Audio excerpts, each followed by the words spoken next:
Namaskar, Sasyakal, Adab, and good evening to everyone at Motherhood Club. This is Ekta Sehgal Malhotra, founder and chief strategy officer, Motherhood Club. Today, with you all, with an amazing person who I recently interacted with.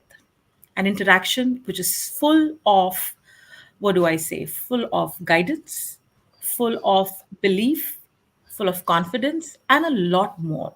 But before I introduce our guest for today, I think she definitely deserves a few lines that I'd like to read for her before I actually introduce you to her in a very formal way.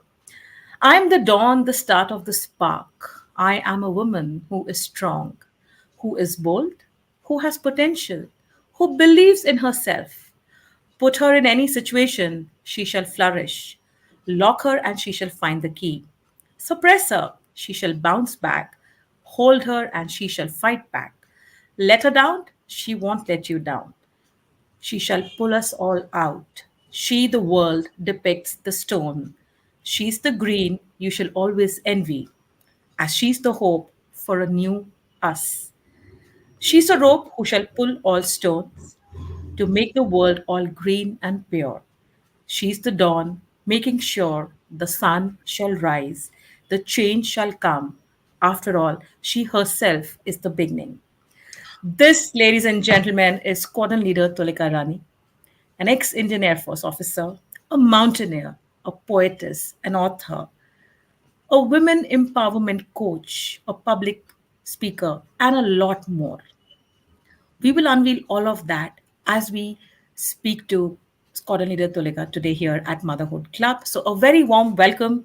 How are you doing? Thank you so much, Ekta, for bringing me here on the Motherhood Club. So, first of all, I would like to congratulate you for starting this fun, fantastic endeavor of yours. Because as mothers, I think uh, people, women, they are revered as mothers, and that is justifiably so, and they have more aspects to their personality too. So here we would talk about the celebrated womanhood in entirety. So congratulations and thank you for bringing Thank me here. you. Thank you so much, and indeed a pleasure to have you here. We were really very, very keen to speak to an Fauji woman, and because of the restrictions that are there for a serving officer by the Ministry of Defense, it was tying our hands down, because I obviously have a very strong affinity towards Forge, being a Forge's daughter myself. So on the first opportunity, I grabbed it and I invited you to be here with us. And let me tell everyone else that for all the amazing work that she does, she has been revered with more than 17 awards, and she has climbed mountains more than 24 times, and a lot more, which I am sure should actually come from her than me sharing those details. So, Tulika, let me take you back to the time when you were growing up. Did you always want to join the forces, or what was the force behind you joining the forces? Well, as other children, I also had a confused mind, I would say. So children at one point of time want to become something, then as they grow up, they want to become something else. So initially, when I was a young kid, my teacher asked me in the entire class that what do you want to be, and everybody was telling something. I said singer. So everybody looked at me, oh, singer.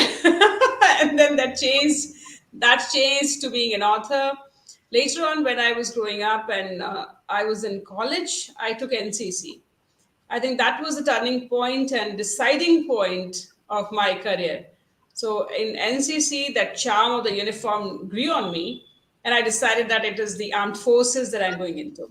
I also realized that a person should choose his or her career as per her inclination. Everybody is blessed with a unique personality, unique traits, and inclinations towards certain things. So whenever we are choosing our career or our children are choosing our career, I think the only advice that I would give to anybody is look for that task that you can do for hours and hours together, not get tired of it. Something that fills your mind with so much of energy. The moment you think of it, you're happy.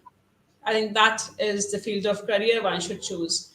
So that was the point when I decided that okay, it is the armed forces that I would be going into, even though it was not very conventional.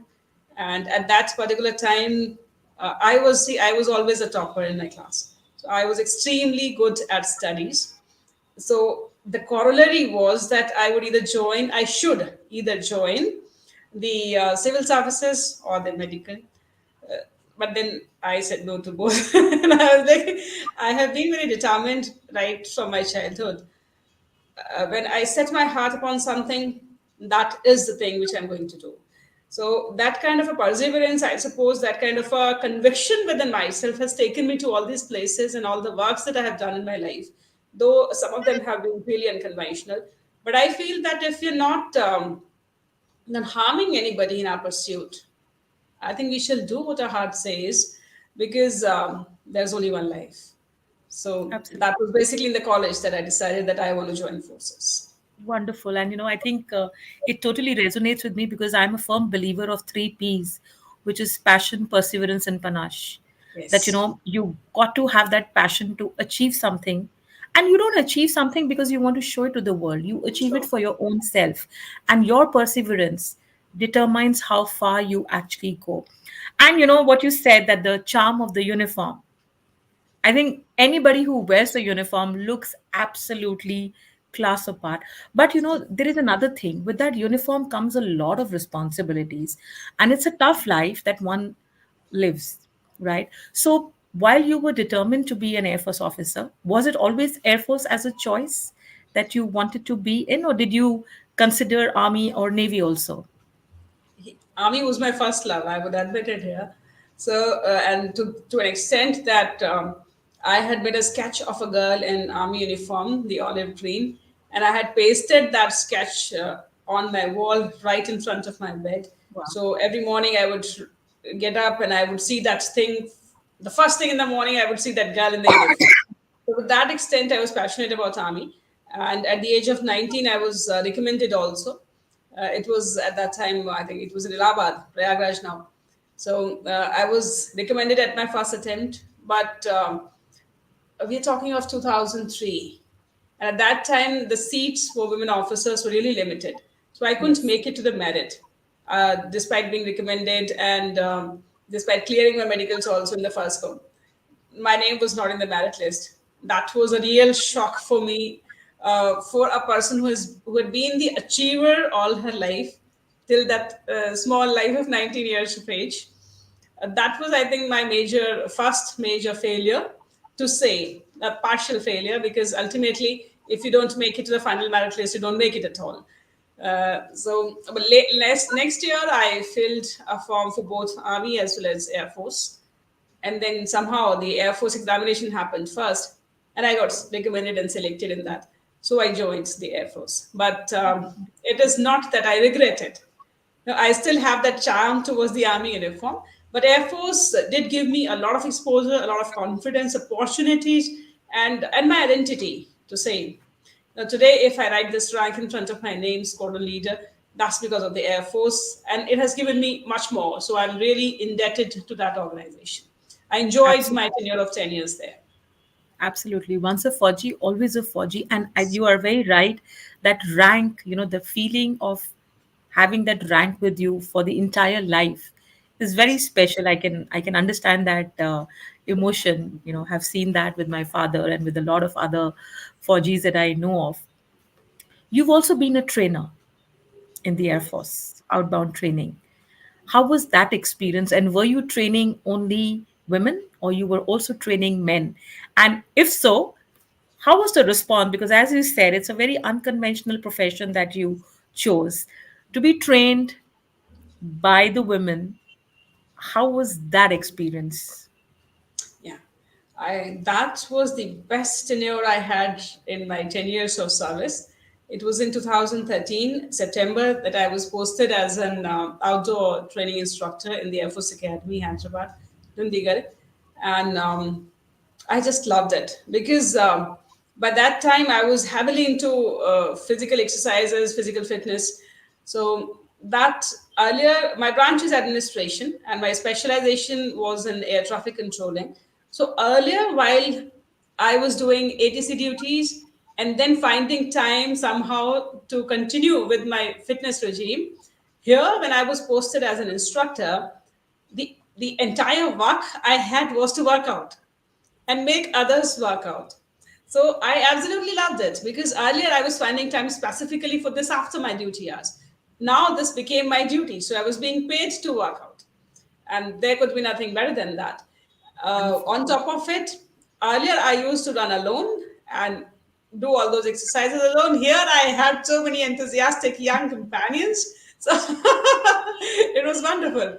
Uh, if we come to the part as to how the response of the trainees was, I think we have come a long way since the beginning in 1992 when the women were inducted in the forces, and especially in Air Force, if I talk about, there is a lot of respect given to the rank. So gender parity, I think, to a very large extent prevails there. However, we did all night shifts also. When I used to be in the ATC tower, sometimes whenever there is night flying, I would be the only woman there. But and all Right. my colleagues would be men, be it the pilot on duty or my airmen who are a part of my team. But they didn't see me as a woman. They saw me as the duty ATC officer as per my rank.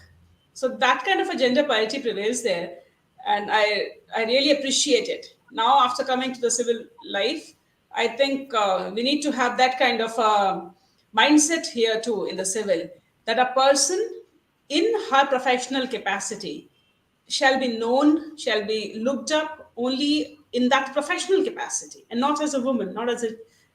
The gender should not be the parameter of our respect for somebody or our faith in somebody's capabilities. That thing I think exists in the forces to a very large extent. Yes, there are certain areas which need to be opened up further, and gradually I think there are those inroads being made, and equal opportunities given to women also to prove their capabilities there.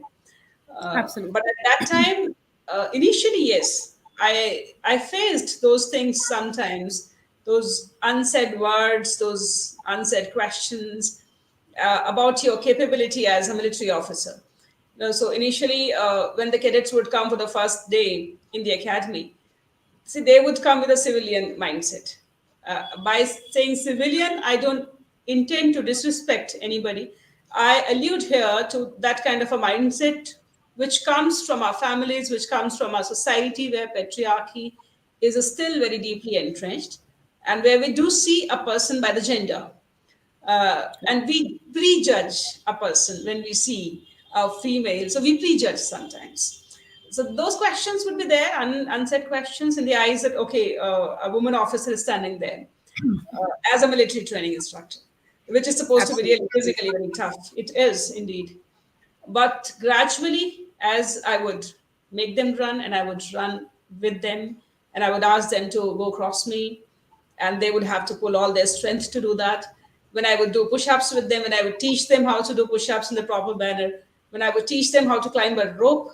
So, when I demonstrated my capabilities as their instructor, that mindset gradually changed.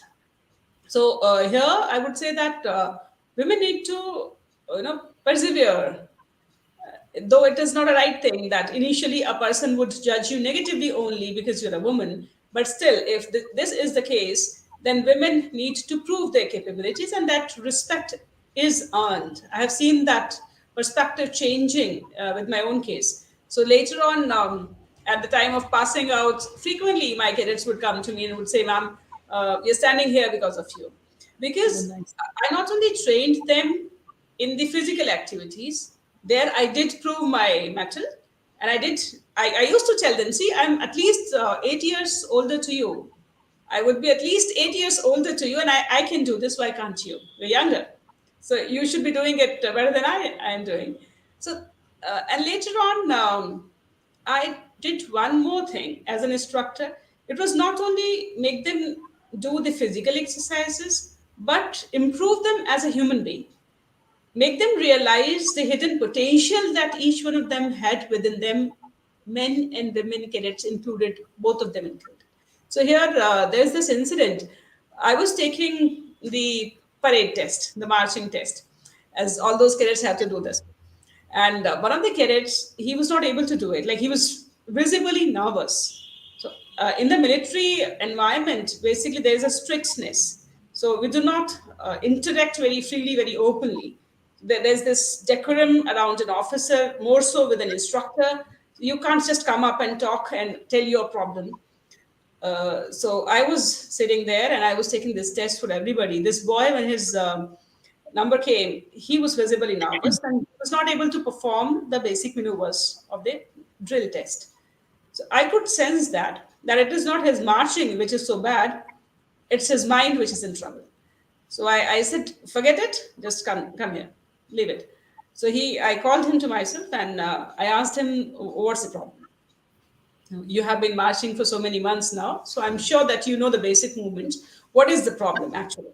So he said, ma'am, everybody says I have already finished two of my chances. This is my last chance, the third chance. And if I flunk here, I would be relegated. And most of my course mates have been able to do it. But now people say that I won't be able to do it. So he had basically a low morale, that peer pressure, and that he was suffering with the image which had been created by others for him. So I said, okay, I just asked him simply, tell me about each and every achievement that you had since your childhood, since you're born. Every small and big thing that you have achieved till now. So he started narrating a few things in the school, in the college, and whatever. Thereafter, I said, okay, how many people were there, the contestants, when in your SSB board, in the selection board? He said, so many. How many were selected? This many. Generally, the ratio is of selected people is very low in the SSB interviews. So he said, out of this many, and I was like, out of this many were selected. You were one of them. Who selected you? The senior officers of the Indian Air Force selected you. They had faith in your capabilities. So would you go by the version that your course mates are telling you? Or would you go by the faith that the senior officers of the armed forces have put in you? He got that. And I told him, I'm giving you one more chance. Go back today. In front of the mirror, practice your marching movements. Come back tomorrow. And the next day, he did clear his drill test. So those were Wonderful. the things that I tried to do as an instructor. The gender didn't play much role because I used to go for the night marches with them. I would walk those 20 kilometers with them in the sun. So they did see that here is a capable person rather than a woman. And this change of perception does take a little bit of time, but it changes. And here is why I say that we need to persevere in our performance. When we are faced with cynicism, all we shall focus is our performance. Yes, it is not that Absolutely. easy, but that is the best choice to make. You're So, absolutely right. I think, that's what happens in the corporate world also, where, again, that gender disparity is very stark. But the moment you start proving your mettle, in your case it was to do the physical exercise with them, and the corporate world is perhaps to use your mind and give out your strategies and your inputs, automatically the respect starts to come in. And very rightly said that in the forces, the respect is to the rank. It doesn't yes, matter whether it is a man or a woman. There is complete inclusiveness in that sense of it. But even in the corporate world, while the boss is the boss, but then that strictness, that firmness, or that authority respect is a miss. But I think gradually it's getting there, and women time and again have proven their mettle. I yes, think if anybody still thinks that women cannot do anything, well, time to smell the coffee and wake up to the reality. Because what I'm going to tell all of you now about Squadron Leader Toolika is something that's going to just blow you all apart. While she's an Air Force officer, so definitely the physical fitness, the mental ability, and everything is very strong. But let me tell you all, she's the first woman from the state of Uttar Pradesh to have climbed Mount Everest in 2012, and also the first Indian woman to climb Asia's highest volcano, Mount Damawan in Iran. 24 mountaineering and trekking expeditions across the world. Now, who would say that women are not physically, emotionally, mentally strong? This, ladies and gentlemen, for all of you who are watching us right now across LinkedIn, YouTube, and Facebook, is a woman full of power, strength, ability, and to achieve something. And not just saying that, oh, I'm a woman, so I cannot do this. No. But let's understand from Squadron Leader Toolika Rani that 24 expeditions, how did that happen? What drives you? What motivates you? Yeah, I think first of all, I should like to say my thanks to God, my gratitude to the Almighty, because He has given me a lot of opportunities in life. And I am a really blessed person in that fashion that these opportunities kept coming in front of me. All I did was to embrace them, and I tried to do my best. So sometimes what happens is that we hesitate, and sometimes we think of the world, sometimes we are paralyzed by the fear, and there the fear of any kind. I think there can be a fear of failure, there can be a fear of the social reaction, there can also be a fear of the reaction of our close ones, which is very difficult to take, especially in our society. So those kinds of things sometimes they hinder our progress in life and utilization of our potential. How it happened, the mountaineering, I had actually never thought of it. Uh, to tell you the truth, yes, I did my basic mountaineering course, but at that time, I did not know what mountaineering really would entail. I thought it symbolized a walk amidst the nature. So the seeds were there in my affinity with nature, because I call myself a nature's child. I'm very much inclined towards birds, trees, flowers, leaves, and everything which has a fragrance of nature. I think I have a very close link with that. So I thought suddenly an opportunity came. A signal arrived in our unit asking for volunteers for basic mountaineering course. So I thought mountaineering means okay, going to the mountains and walking in the mountains, enjoying. At that time, we did not have these smartphones, or even if it was there in the civil life, we did not have the access to the smartphones in the forge. So I did not know much about mountaineering per se, but I did go there.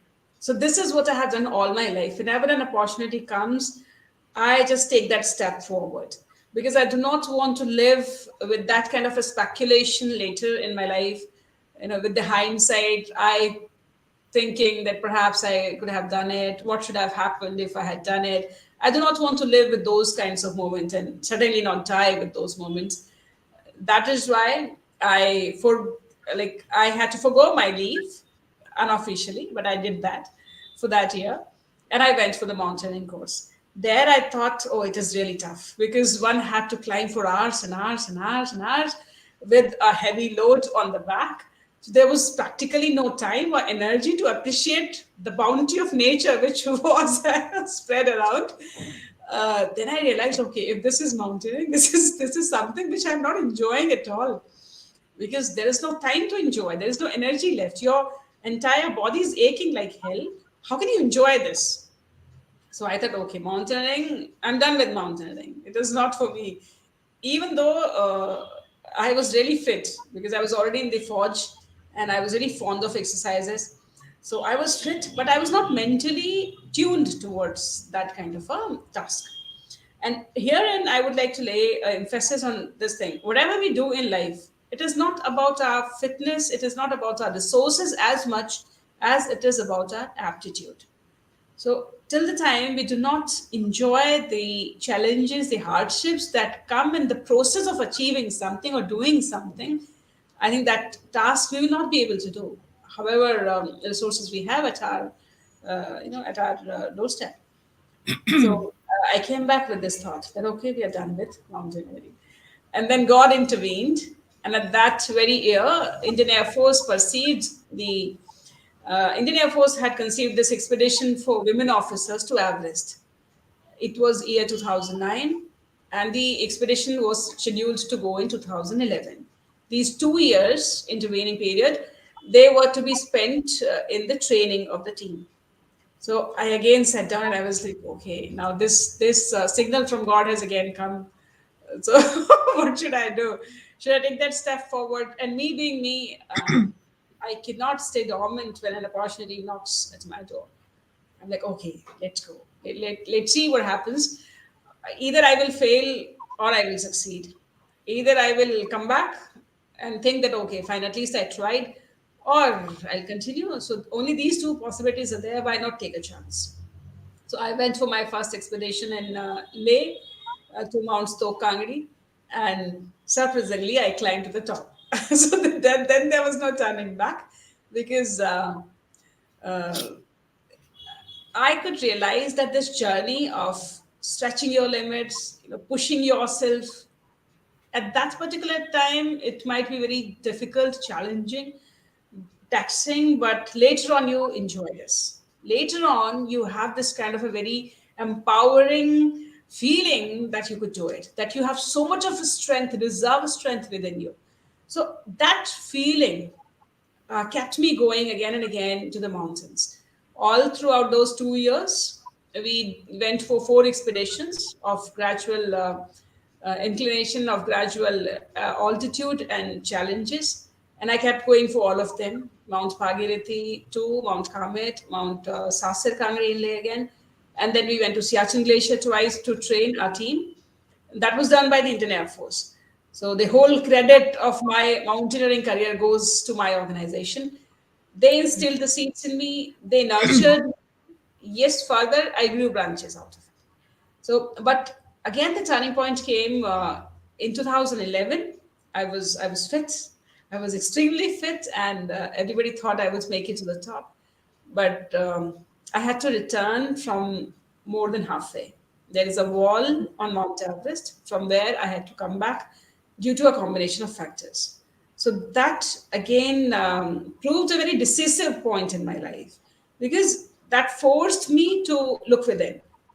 No, changed again. It challenged that image of mine as an Air Force officer, as a courageous person, as an adventurous person, and all that image that we human beings carry of ourselves, very inflated image. But when we are challenged with something grave, then the real personality comes out. Then the chinks in our armor, I think, they are very visible.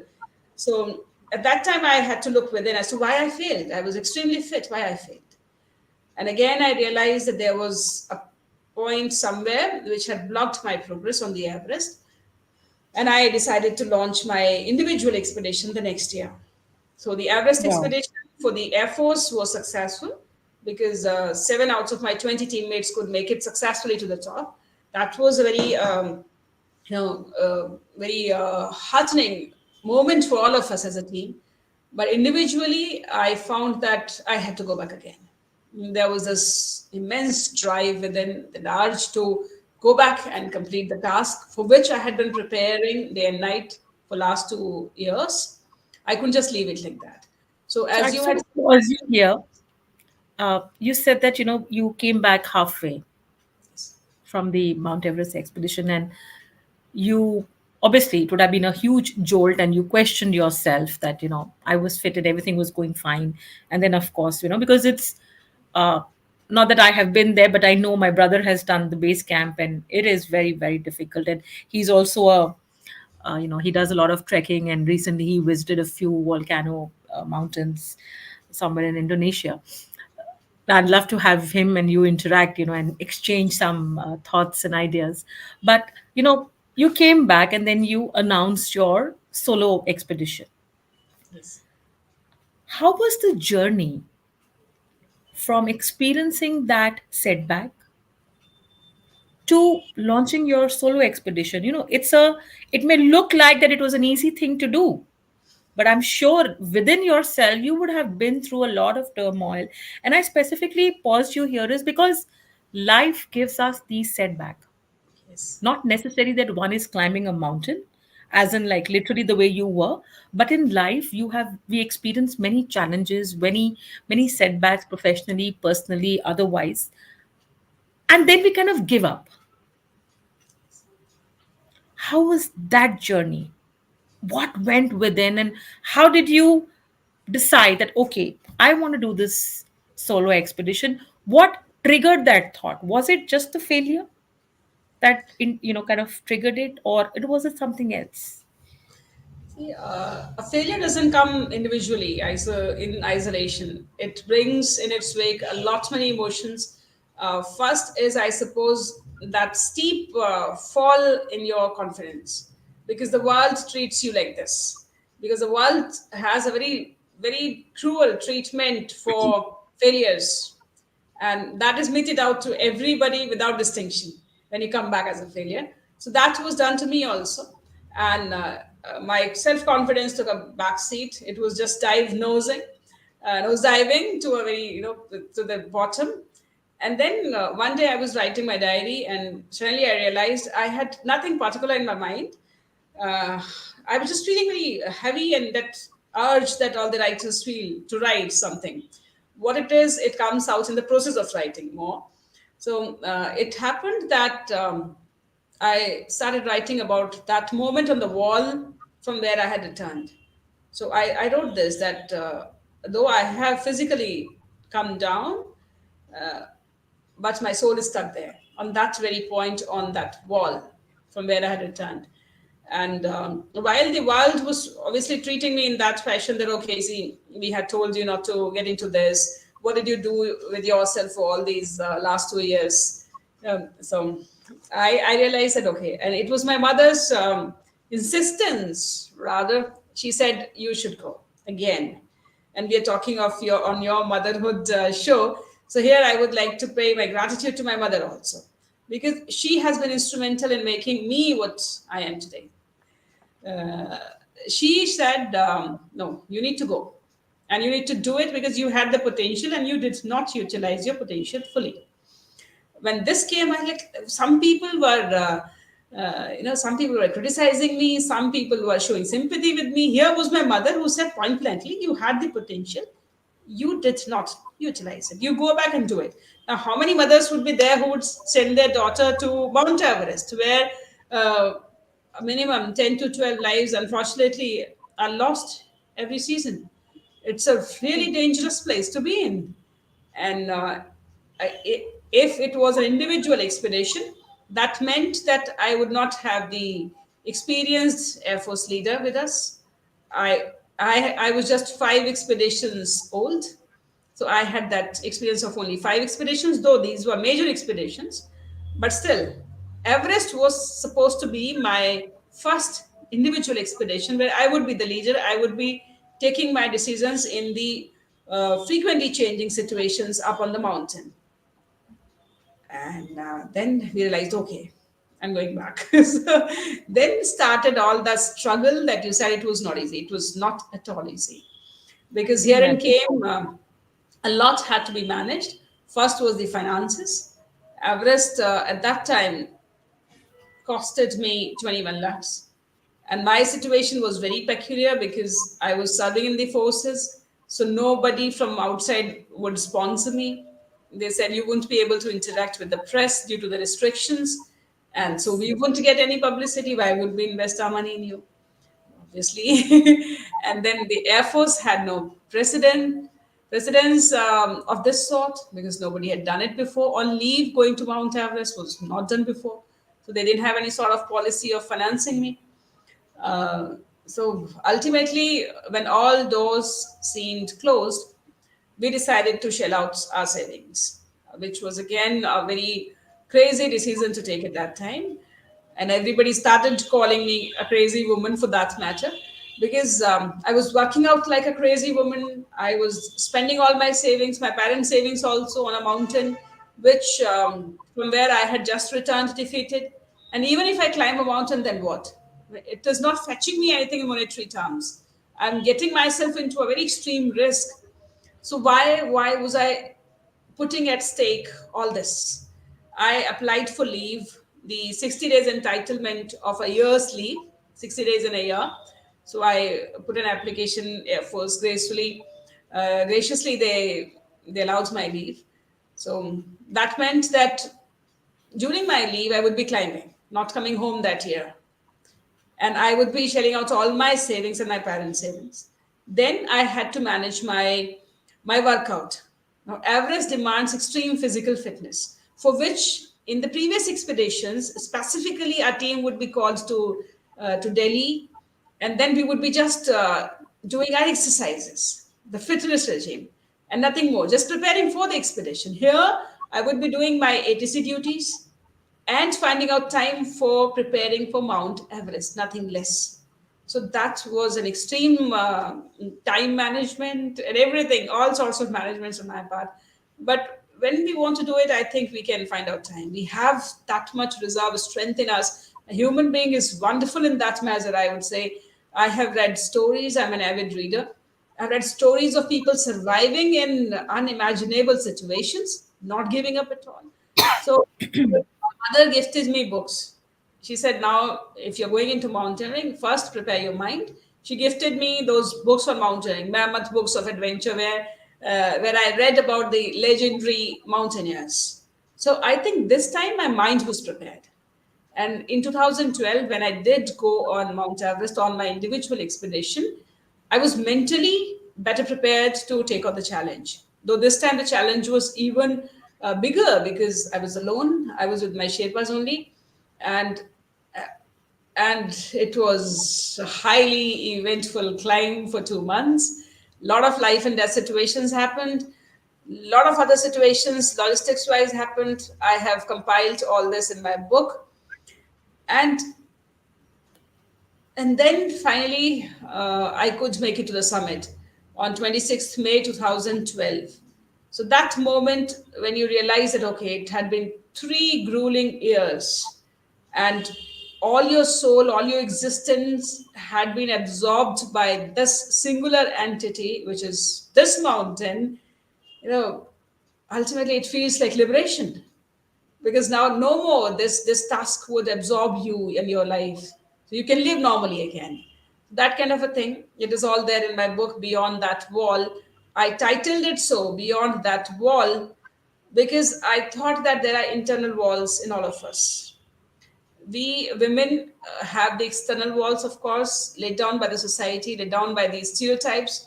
And as human beings, also, see, everybody is encapsulated by some sorts of stereotypes in our society, in human society for that matter.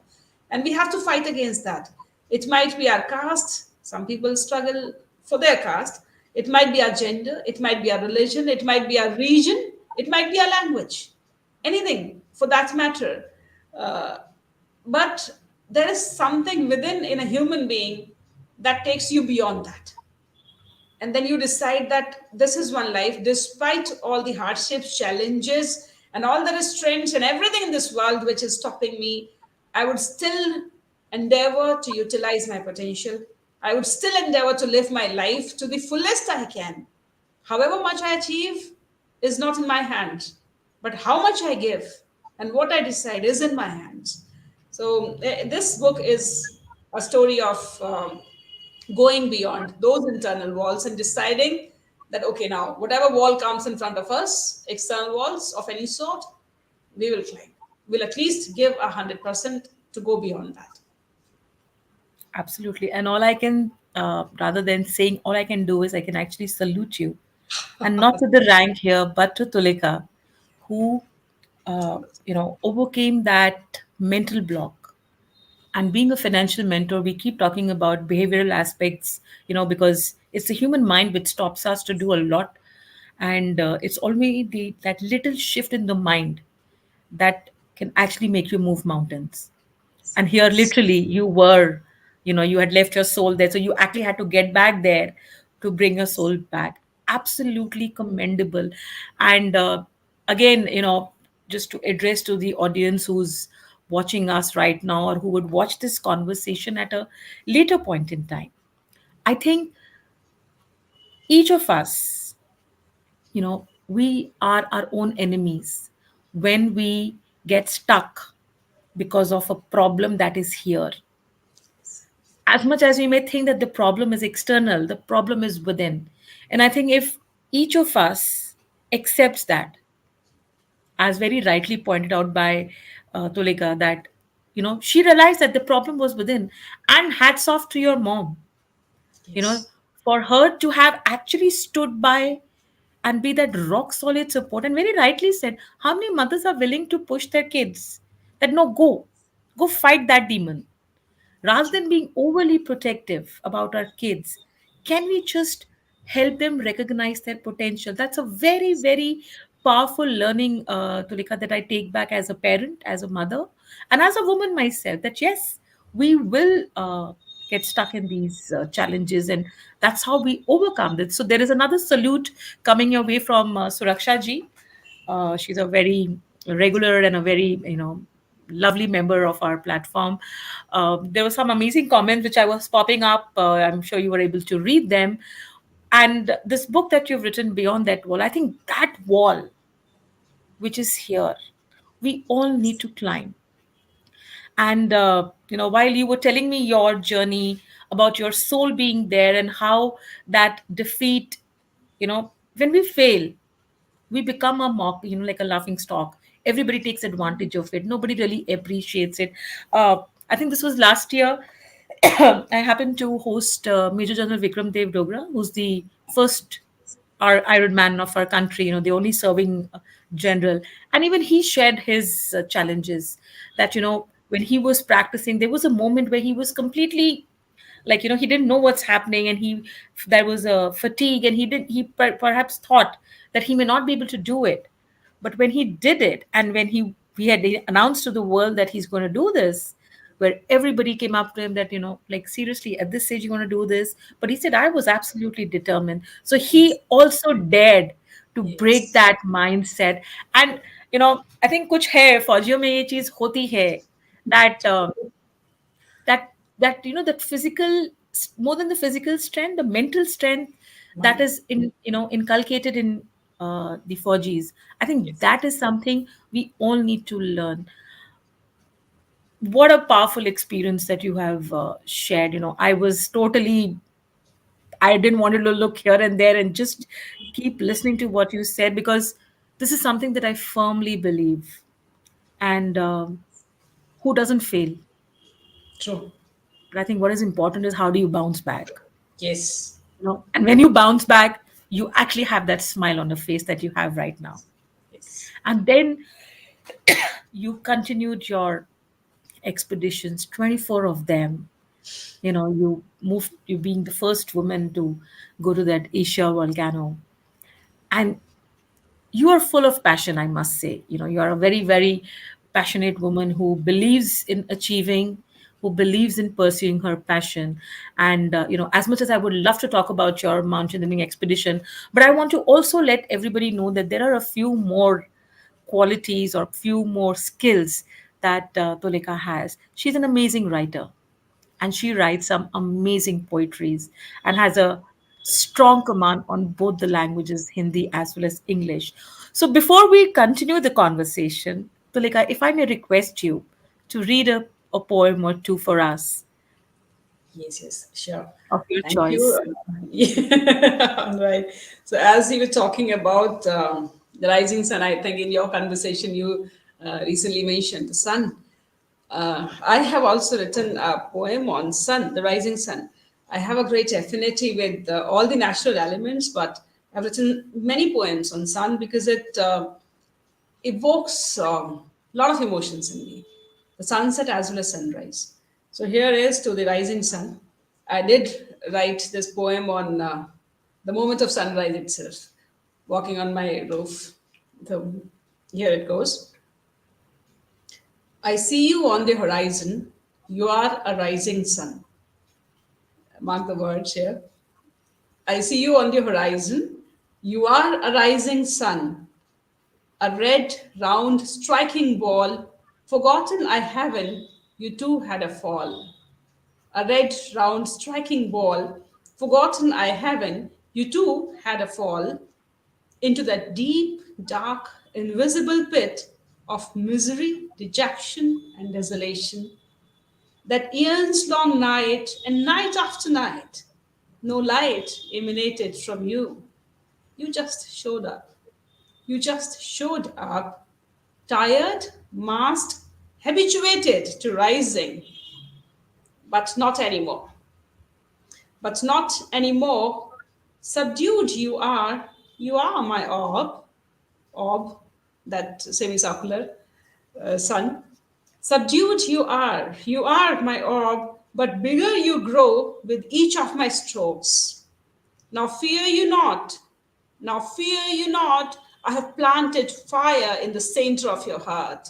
Now fear you not, I have planted fire in the center of your heart. In misery or mirth, kindled you would stay.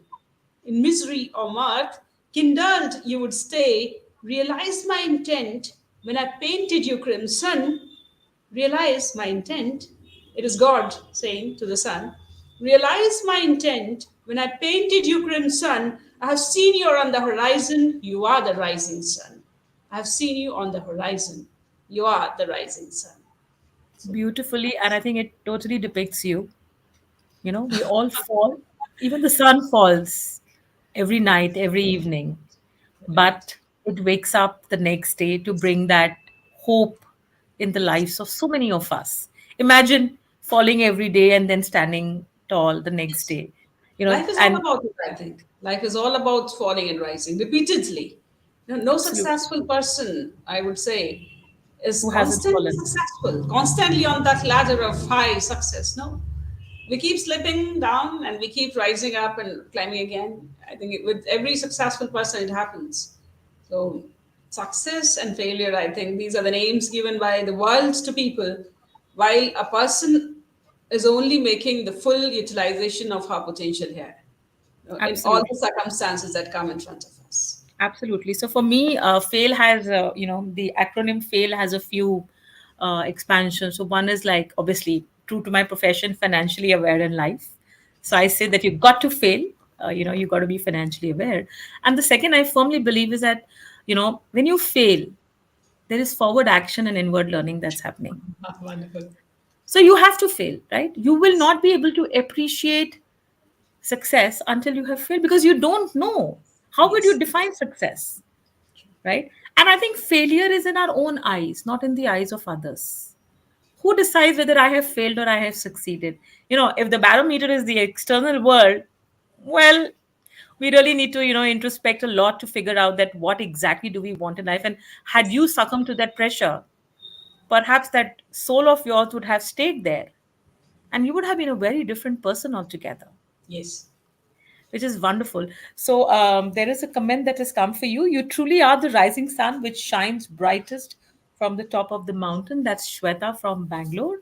Thank you And, so hats off to you. And, obviously, very, very inspiring to hear your journey, Tolika. And of course, I think one session is not good enough to know so much about you.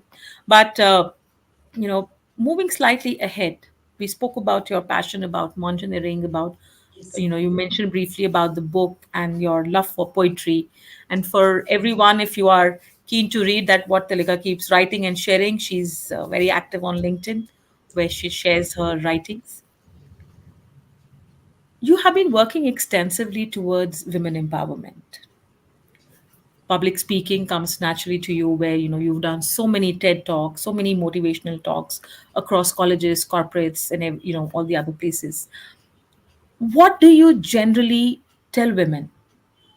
Everybody thinks that an empowered woman is someone who has liberalized, who has become very Western. Okay. So those are the very cliche of women empowerment. What does Tulika say about women empowerment? That is one part of it. And second, that empowerment typically goes somewhere hiding the moment a woman becomes a mother. Yes. Then she feels that her life has come to a standstill and she is somewhere losing her identity. What do you have to say to this? Well, I think for me, empowerment doesn't mean breaking everything that we have, the breaking the social fabric, breaking the Decency, no. No, a person has to be decent. A person must go beyond the physical. uh, I always believe that a human being is a combination of body, soul, mind, and heart. So here I dive deep into the Indian philosophy. Yeah, I have a lot of respect for our Vedas and our Upanishads. Upanishads more so because they are the philosophical ultimate of the thoughts that a human being can have about his or her existence on this planet itself, about life itself, the purpose of life itself. So you have to feel yourself as an instrument of something higher. No, there is a difference between human life and the life of an animal. So that purpose of a human life has to be grasped by every one of us. Our purpose can be different, but empowerment for me would mean literally equal opportunities for everybody on this earth. So if I say that a woman is empowered, I won't imagine a woman perhaps in Western clothes. There is nothing wrong in being Western clothes. See, when I climb, I have to wear a trouser. Of course, I when I run, I have to wear my shorts. But that doesn't mean that I have that kind of a complex that only if I wear those clothes I become an empowered woman. No, that definition is very superficial. So it the clothes perhaps should be as per your task, as per your convenience, and that is an individual choice, of course. Decency in a person must be there because grace has its own charm. Grace has its own beauty and aesthetic. So that has to be maintained in men, women, everybody, for that matter. Um, Plus, as you said, the westernized, liberalized woman, liberalized in the sense what? You know, liberalized doesn't mean that you leave your people. Liberalized also doesn't mean that you leave your traditions. So, of course, there has to be a constant evaluation of traditions also as per the changing time. If any tradition here, I suppose it was Lok Hitvadi. Lok Hitvadi, he was a social reformer, pre-independence era, and he said that if traditions do not change with time, they must be discarded. But it does not apply blanketly on all the traditions. I think there has to be an evaluation. If it smothers a person's potential, then there can be a recalibration in a lot of things. A society has to be dynamic and not stagnant, but there has to be this kind of a balance between the traditional setup and the modernity. So, and what modernity means to us, we have to define very clearly, very clearly. So for Absolutely. me, modernity doesn't mean always wearing Western clothes or always speaking in English or leaving my traditions. No, modernity for me means having equal opportunities, equal freedom to have my choices of my life. Now that doesn't come very easy because again, in all the societies across the world around women, there is a web because women are also linked with honor. Women sometimes are subjected to oppression, and sometimes the decisions of their lives are given in others' hands. Here, for me, empowerment means a person is in control of her destiny in whatever circumstances. So, in my case, if I see, I wanted to become an Air Force officer and I was given that freedom. So, I was empowered at that moment. I wanted to climb mountains. My mother, though initially she was not in favor of me climbing mountains, but she warned me that it would be very difficult and very risky. When I decided, she left the decision to me. And when I decided to still go with it, she she told me to train my mind for the challenges that would come.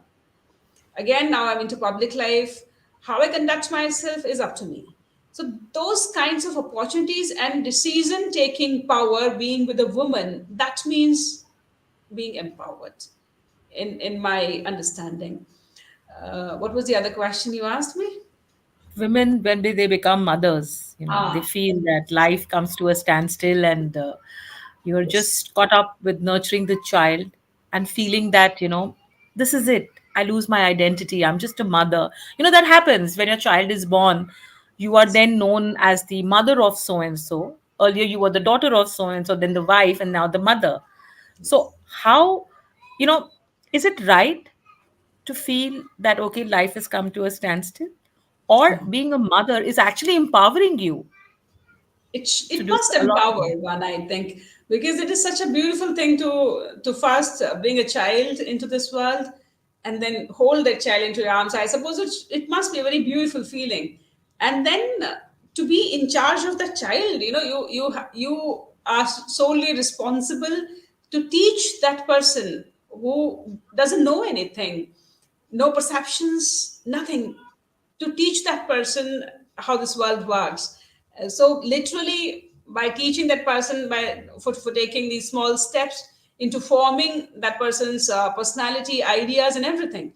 So it is a huge responsibility too, and it gives you joy. See, for me, a child's smile is totally something out of this world. Yeah, so that kind of a feeling must be really good. But beyond that, it is also a very hard work, because it puts a very strenuous demand on a mother's, specifically a mother's time, energy, health, and as a corollary to her profession. So all these have to be balanced, because what I feel is every individual comes in this world as a singular entity, and thereafter we form these bonds as a society, as a family. So in that connection of living in a society and a family, that core which God has created as a single entity should not be lost somewhere. It would be very unfair if the entire childcare work is left to a woman. Because however much we talk about being superwomans, no, we do get tired. We also have those 24 hours in which we have to look after ourselves first, look after our health, because if we are not well, we cannot give anything to anybody. So that has to be taken care of, which a lot of women forget to do. So putting others first is all right sometimes when the need arises. But you have to understand that if you're not well, mentally or physically, you cannot give anything to your loved ones too. So, perforce, you must get some time which is totally yours, and nobody else's. Not your child's, not your husband's, not your relatives, not of this world or social media for that matter.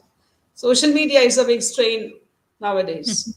So That's true. that, even if it is just 10 minutes in a day, that time has to be purely yours, so that you can refill yourself, and then you will be able to give to somebody else also. And that kind of an identity, I suppose, now since women are majorly into professional world also, people at home have to understand that the professional world does not go by your motherhood.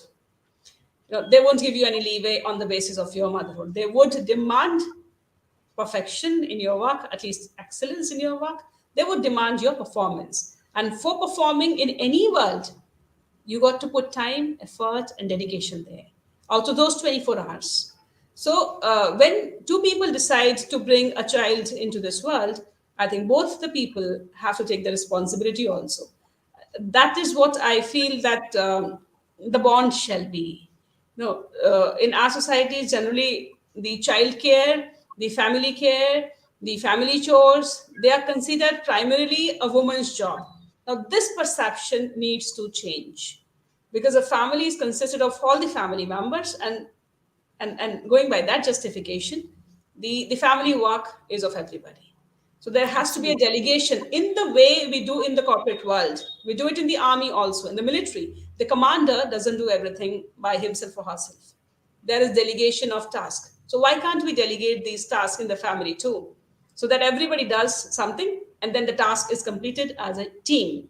So motherhood is not necessarily a singular, a journey in sacrificing all my time, in sacrificing everything I had earlier as a person. It shouldn't be so.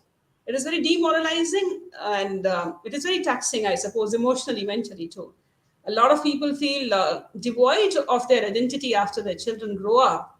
That shouldn't be so. Children and all the relationships must be a beautiful part of our life, which we shall look forward to having. And we should know that all of us are in it together. As we are in the army, I think I go by the 4G maxim here. All of us are in it together, and we'll enjoy it, whatever comes. Absolutely. I think it's about inclusiveness in any and every aspect of our life. And I think, motherhood is not just about being a mother. I mean, like the biological mother, the woman who gives birth to the child, and very rightly said that the nurturing of a child is not just whole solely the responsibility of a mother. And I think, by and large, the way our social conditioning is, we actually take it on us that, oh, it is Yes. only my job to do this. And in that whole process, somewhere we lose ourselves.